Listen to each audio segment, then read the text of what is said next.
this narrow time window on the sign advertising the time of this after school painting session.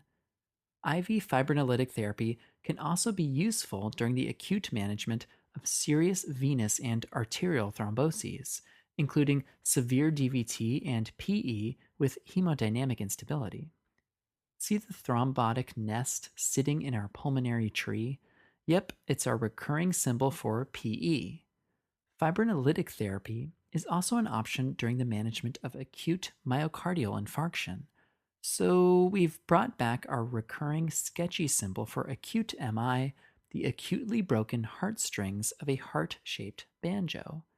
Patients with acute ST elevation MI should receive coronary reperfusion therapy with either primary percutaneous coronary intervention, abbreviated PCI, or fibrinolysis. Primary PCI involves a cath procedure, such as a balloon angioplasty or coronary stenting. Our recurring symbol for PCI is a corked baseball bat, making its return from that controversial antiplatelet sketch. You didn't really, did you, Sammy? Notice that it kind of evokes an image of a metal stent sitting inside a coronary artery. As you can see, our myocardial infarction banjo player sits on the fence. Man, do I join in on the fibrinolytic fun in the sandbox, or should I get out there in the fields and have some good old fashioned PCI? The choice is pretty straightforward. You see, primary PCI is the preferred reperfusion strategy for most patients with acute ST elevation MI. But there's a catch. If PCI is not available within 2 hours of the first medical contact, fibrinolysis can be carried out instead. So, as one of the primary PCI kids signals for two more players to join the game, remember that primary PCI should be obtained if you can get them there in under 2 hours.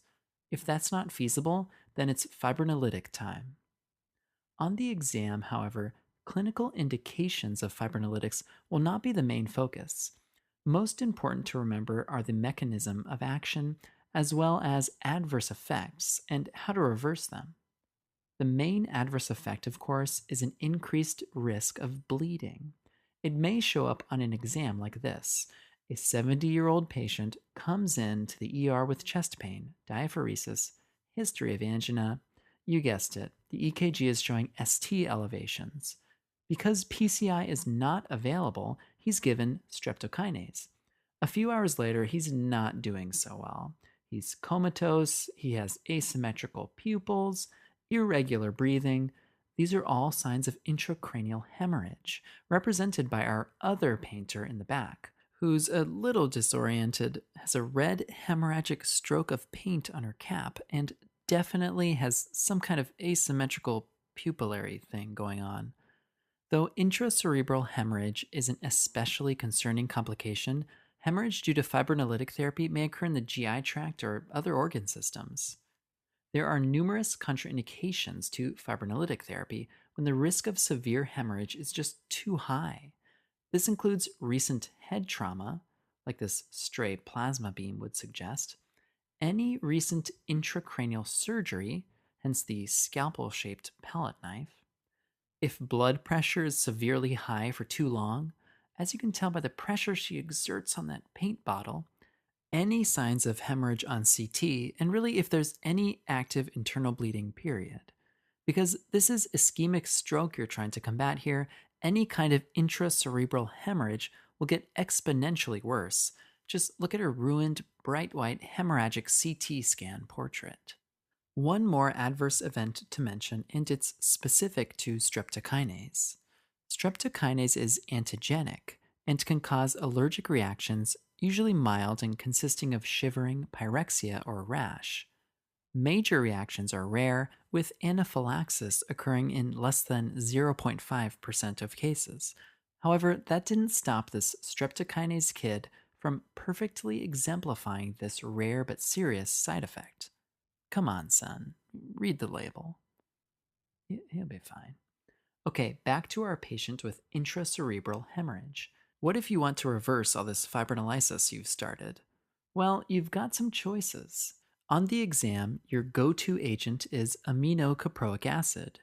Just think of it as the cap that this after school caretaker is using to secure the red paint bottle, putting an end to the hemorrhage and the riffraff. Aminocaproic acid competitively inhibits plasminogen activation, hence, she competitively tucks that plasminogen plasma general under her arm. A related agent with the same properties is tranexamic acid, represented by the exams she would be grading if it weren't for said riffraff. Also, in the setting of cerebral hemorrhage, a few more blood labs will be drawn, such as platelet count and, of course, that PT and PTT we mentioned earlier. Remember, when PT and PTT are prolonged, it means you're deficient in clotting factors. If indicated, clotting factors can be added back by administering fresh frozen plasma, represented by our recurring FFP fighter pilot, or cryoprecipitate, represented by the cryo ice pack worn by one of the sad victims of our plasma general. All right, let's sum up this sketch. Alteplase and streptokinase lyse that clot by enhancing the conversion of plasminogen to plasmin, the factor responsible for degrading that fibrin mesh. This will increase your PT and PTT, and you'll release a few fibrin degradation products as well. This can be useful in the setting of ischemic stroke, when fibrinolytic therapy is usually started within 3 to 4.5 hours. In acute MI, if you can't get the patient to PCI within 2 hours, then it's fibrinolytic time. The main adverse effect with fibrinolytics is, of course, bleeding. Life-threatening bleeding can be precipitated if there's head trauma, recent intracranial surgery, any signs of internal bleeding. Just hold off. Aminocaproic acid and tranexamic acid are your reversal agents. Just think of the paint cap and exams held by the teacher putting an end to all the fun. So now you know, and knowing is half the battle.